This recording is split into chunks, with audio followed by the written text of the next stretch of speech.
தமிழ்நாடு முழுவதும் அரசு நிலங்களை குத்தகைகளை மறுஆய்வு செய்ய அரசுக்கு சென்னை உயர்நீதிமன்றம் உத்தரவு. குத்தகை விவரங்களை இணையதளத்தில் பதிவேற்றம் செய்யவும் அறிவுரை.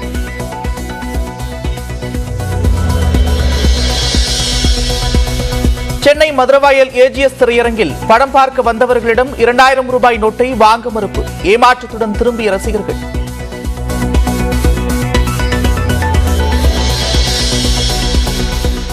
டாஸ்மாக் மதுக்கடைகளை நடத்துவது எப்படி என்று அரசுக்கு தெரியும் என உயர்நீதிமன்ற நீதிபதி கருத்து. மதுபானங்களின் தரத்தை உறுதிப்படுத்தும் வரை மது விற்பனைக்கு எப்படி தடை விதிக்க முடியும் என்றும் கேள்வி.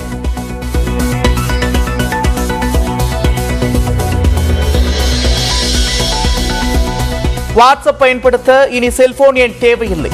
பேஸ்புக், இன்ஸ்டாகிராம் போன்று யூசர் நேம் பயன்படுத்தும் வசதி விரைவில் அறிமுகம்.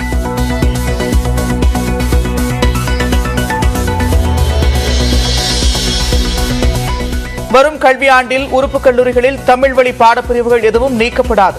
அண்ணா பல்கலைக்கழக துணைவேந்தர் வேல்ராஜ் விளக்கம்.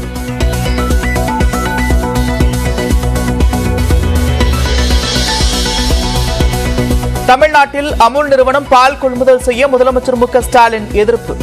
ஆவின் பால் உற்பத்தி பகுதிகளில் கொள்முதல் செய்யக்கூடாது என மத்திய அமைச்சர் அமித்ஷாவுக்கு கடிதம்.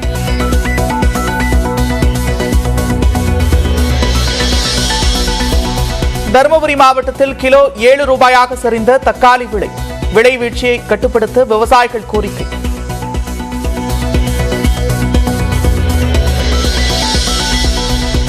ஹைதராபாத்தில் தரையில் படுத்து தூங்கிய குழந்தை மீது கார் ஏறியதில் வலி. கட்டுமான பணியில் ஈடுபட்டிருந்த தாய் படுக்க வைக்கப்பட்டு போன நிலையில் பரிதாபம்.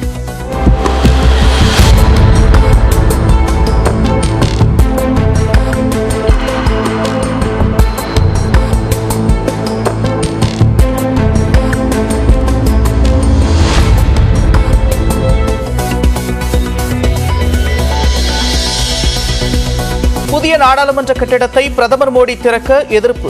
குடியரசுத் தலைவர் திறந்து வைக்க உத்தரவிடக் கோரி உச்சநீதிமன்றத்தில் வழக்கு.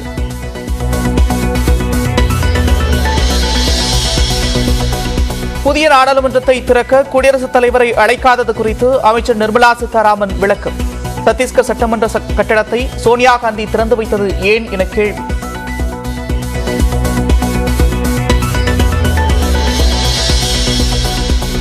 புதிய நாடாளுமன்ற திறப்பு விழாவில் பங்கேற்க தமிழ்நாட்டு ஆதீனங்கள் டெல்லி பயணம். சுதந்திரத்தின் போது வழங்கிய செங்கோலை பிரதமர் மோடியிடம் அளிக்கும் நிகழ்வில் பங்கேற்கிறார்கள்.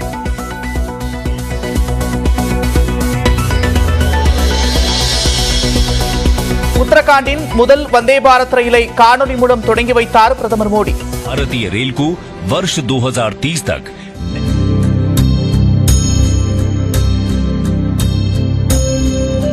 राजधानी दिल्ली के बीच டேராடூன் டெல்லி இடையே இயக்கம் बनकर एक नया தஞ்சையில் பாஜக கவுன்சிலருக்கு கேக் ஊட்டிய திமுக மேயர் சன் ராமநாதன். அனைவரும் ஒரே குடும்பம் என நிகழ்ச்சி.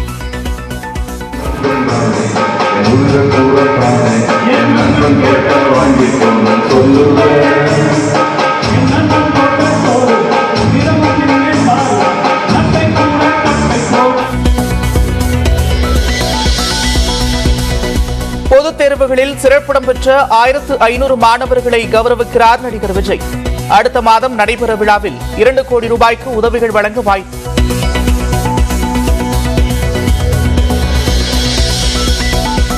செங்கல்பட்டு மாவட்டம் சித்தாமூர் அருகே விஷசாராயம் அருந்தி 8 பேர் உயிரிழந்த விவகாரம். சிகிச்சை பெற்று வருபவர்களிடம் சிபிசிஐடி ஏடிஎஸ்பி விசாரணை.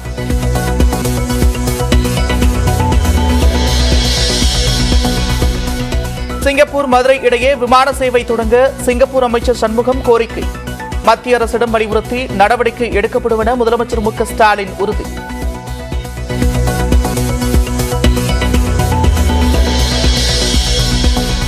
சிவகங்கை மாவட்டம் இளையான்குடி எஸ்ஐ தற்கொலை முயற்சி. சட்டவிரோத மது விற்பனை விவகாரத்தில் ஆயுதப்படைக்கு மாற்றப்பட்ட நிலையில் விரக்தி.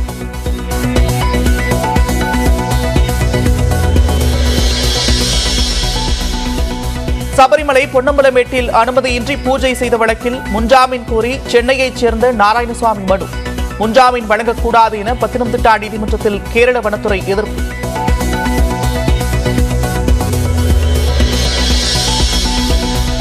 தென்காசி மாவட்டம் சங்கரன்கோயிலில் பள்ளி பேருந்து மோதி 5 பேர் உயிரிழந்த விவகாரம். விடுமுறை நாட்களிலும் மாணவர்களுக்கு சிறப்பு வகுப்பு நடத்திய தனியார் பள்ளியிடம் விசாரணை.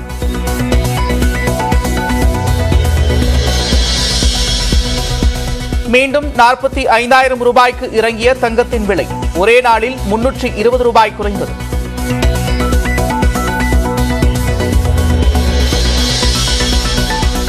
பசுபிக் பெருங்கடலில் உள்ள குவாம் தீவில் சூறாவளி மணிக்கு 240 கிலோமீட்டர் வேகத்தில் வீசிய காற்றால் பலத்த சேதம்.